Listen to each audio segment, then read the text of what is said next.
السلام علیکم ورحمۃ اللہ وبرکاتہ۔ الحمد للہ نحمده ونصلی علی رسولہ الکریم، اما بعد۔ عن ابی ذر رضی اللہ عنہ قال قال رسول اللہ صلی اللہ علیہ وسلم اتق اللہ حیثما کنت واتبع السیئۃ الحسنۃ تمحوها وخالق الناس بخلق حسن، رواہ ترمذی۔ حضرت ابو ذر رضی اللہ تعالیٰ عنہ کہتے ہیں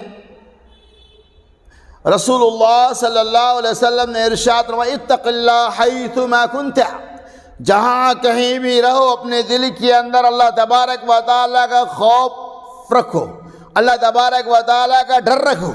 واتبع السیئۃ الحسنۃ، جب تم سے گناہ کے کام سرزد ہو جائے تو فوراً نیکی کر لیا کرو۔ کیوں؟ تمحوها، اس لیے کہ نیکیاں برائیوں کو مٹا دیتی ہیں۔ وخالق الناس بخلق حسن، اور لوگوں کے ساتھ اچھا سلوک سے پیش آؤ، لوگوں کے ساتھ اپنا معاملہ اچھا رکھو۔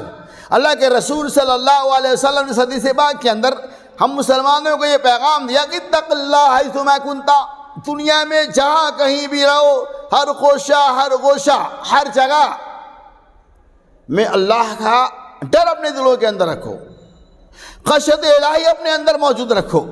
اللہ کا ڈر جب تمہارے اندر رہے گا تو حلال اور حرام کے اندر تمیز کرو گے، حق اور باطل کو سمجھو گے۔ لیکن اگر اللہ کا ڈر نہیں ہے تو تم کچھ بھی کر سکتے ہو۔ اس کے بعد اللہ کے رسول صلی اللہ علیہ وسلم اللہ سے ڈرتے ہوئے بھی اگر تم سے کوئی گناہ کا کام سرزد ہو جائے، پہلی بات ہے کہ اللہ کا ڈر، اللہ کا خوف دل میں رہے گا تو آپ حد الممکن گناہوں سے اجتناب کریں گے۔ لیکن اس کے باوجود بھی اگر گناہ ہو جائے، اسلام کتنا پیارا مذہب ہے کہ اگر ہم سے روزمرہ کی زندگی میں چھوٹے چھوٹے گناہ ہو جائے تو اللہ کے رسول صلی اللہ علیہ وسلم اصول بتوایا کہ واتبع السیئۃ الحسنۃ تمحوها، کہ گناہ کا کام ہو جائے تو فوراً نیکی کر لیا کرو۔ نیکیاں ان گناہوں کو مٹا دیتی ہیں۔ اللہ تبارک و تعالیٰ نے ارشاد فرمایا ان الحسنات یذهبن السیئات، بے شک نیکیاں گناہوں کو مٹا دیتی ہیں۔ تو یہ آیت کیا پیغام دے رہا ہے کہ ہمیں ہمیشہ نیکیوں کو انجام دینا چاہیے۔ اور دوسرا طریقہ یہ ہے کہ ہم سے گناہ کے کام ہو جائے تو ہم صدقہ و خیرات کریں، فوراً ہم لوگوں کے ساتھ معاملہ کو اچھا رکھیں، اپنے پڑوسیوں کے ساتھ اس سلوک سے پیش آئے۔ اللہ کے رسول فرمایا وخالق الناس بخلق حسن، لوگوں کے ساتھ اچھا معاملہ کرو، لوگوں کے ساتھ اس سلوک سے پیش آؤ۔ اللہ تبارک و تعالیٰ تمہاری غلطیوں کو مٹا دے گا، تمہارے جو صغائر گناہ ہو جاتے ہیں اسے اللہ رب العالمین درگزر کر دے گا۔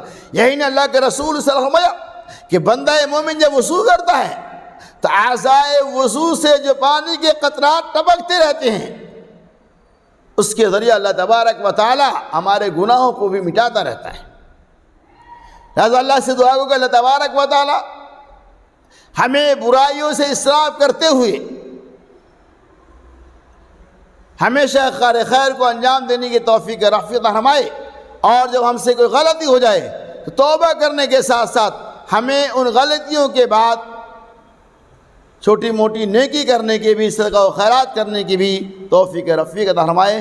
آمین وآخر دعوانا ان الحمد للہ رب العالمین۔